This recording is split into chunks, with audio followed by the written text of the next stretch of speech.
Ladies and gentlemen, I stand before you today to urge you to all consider this scenario. It is a crisp, cool fall evening while driving through the rural countryside of North Carolina. You smell the fall season within the air, your favorite song is playing on the radio, you see the plentiful fields of luscious crops and farm animals, while there is a gorgeous sunset on the horizon. There's almost nothing like it. This is home.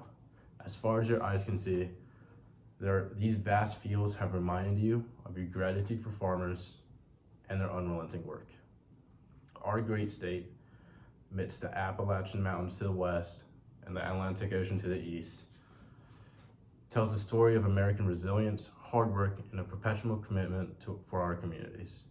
We live in a remarkable time of food and substance the world has never seen before.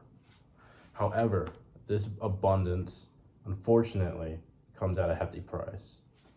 At some point, we must acknowledge the irony of an agricultural system that can feed the entirety of the United States 2 times over, but is actively working towards our demise in such a sinister way. What I'm referring to, my friends, is the modern tragedy of unsustainable farming practices. It has grown in such a way that agricultural contributes to 1/3 of the world's greenhouse gases. In fact, in North Carolina alone, the increasing amount of factory farms, deforestation, synthetic fertilizers, and machines play a significant role in the release of greenhouse gases. The detrimental effects of climate change are already underway. They have manifested in things like rising temperatures, loss of biodiversity, and severe storms and hurricanes. If current rates continue, there's the possibility of record-breaking floods, temperatures, droughts, and sea levels. I'm afraid that this is only the iceberg of the destruction we can expect, as the overabundance of fossil fuels may see the society's collapse. If you thought the Dust Bowl was bad, it will pale in significance compared to an environment that is facing an entirely new climate crisis, as well as wars. Sooner rather than later, we can expect the destruction of stable food chains as the world devolves into endless war and economic collapse. Picture this: a staggering 40% of North Carolina's total land is devoted to a plethora of over 47,000 farms.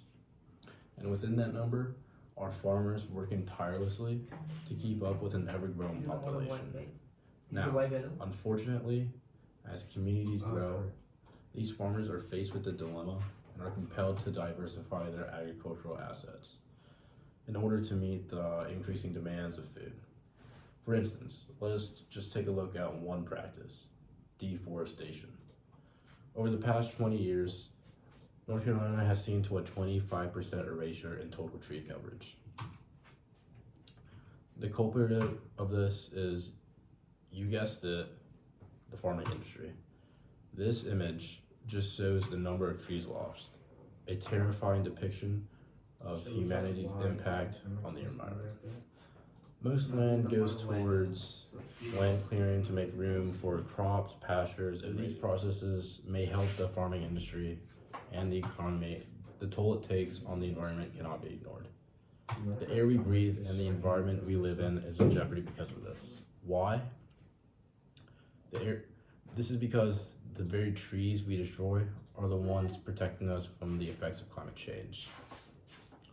They serve as a carbon sink and absorb the excess carbon dioxide released from anthropogenic activities.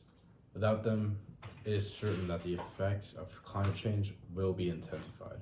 In fact, we don't even have to speculate about the consequences of climate change that deforestation has.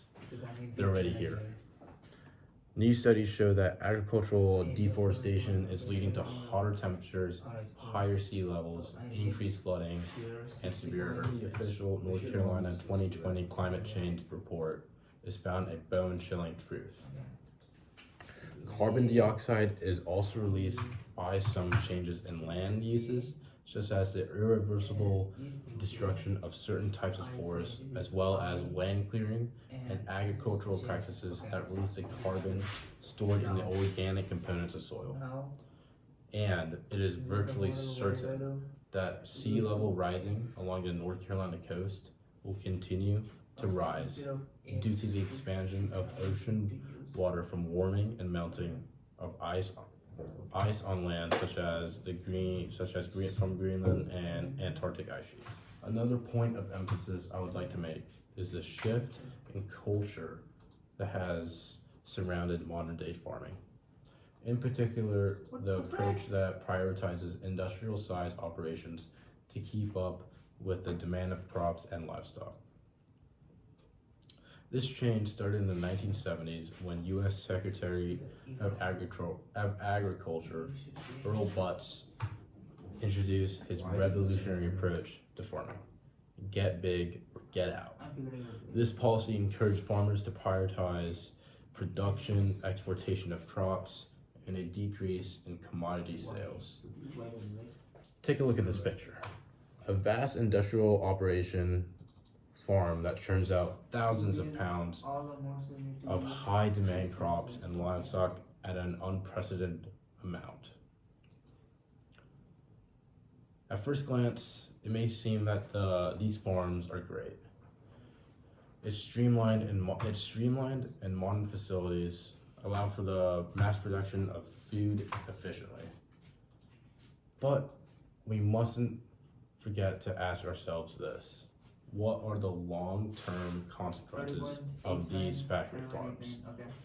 Well, I can tell you now that since the 70s, there has been a repercussion for all farmers felt through all of the state. For philosophy that promotes big business is radical and diminishes small, locally owned farms.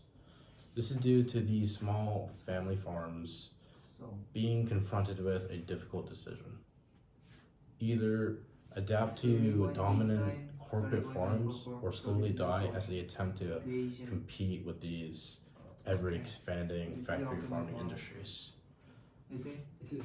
These studies show how the get big or get out philosophy has transformed the agricultural industry as we know it.